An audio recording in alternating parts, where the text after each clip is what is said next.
down the house.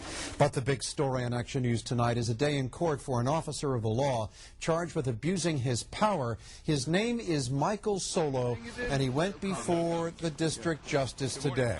At issue, whether he should be held over for trial on a slew of charges, and more than a few citizens will be paying close attention. Live in West Conshohocken tonight, Action News reporter David Henry. David? Well, Jim, he is the elected constable of West Conshohocken, but prosecutors say Michael Solow has been running around like an outlaw, a wannabe cop, making up his own rules, throwing people out of their house, and conducting a search without a warrant.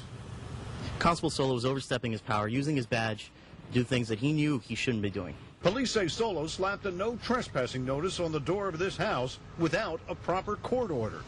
Obviously, I was upset. I mean, it was a total surprise to me.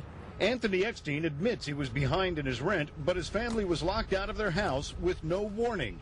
Eckstein says he called the local magistrate and was told that no one had issued an eviction order. When you go throwing families out in the street, I guess you're going too far with your job, Solow was also charged with conducting an illegal search in an apartment in this complex in Horsham. This time, the prosecutor says he brought along a uniformed police officer for intimidation value. Until it was confiscated, Solow had been driving around in this car, tricked out to look like a police cruiser. It has illegal equipment, including a red light bar above the windshield, strobe lights, and a working siren. Seems like he wants to be like a police officer. He's not a police officer. And he should know that. He's not the law. He's not the law. We tried to question Solow as he arrived for his court hearing. Are you an officer of the court, or are you the law? At the moment, have a discussion with my attorney.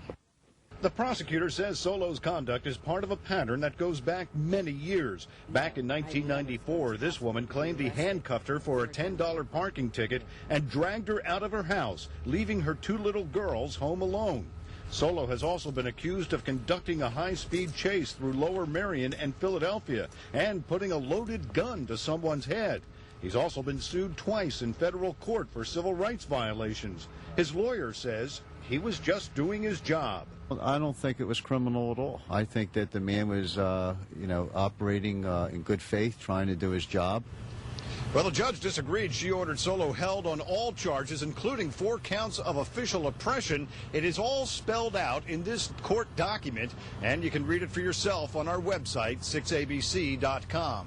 Live in West Conshohocken, I'm David Henry, Channel 6 Action News.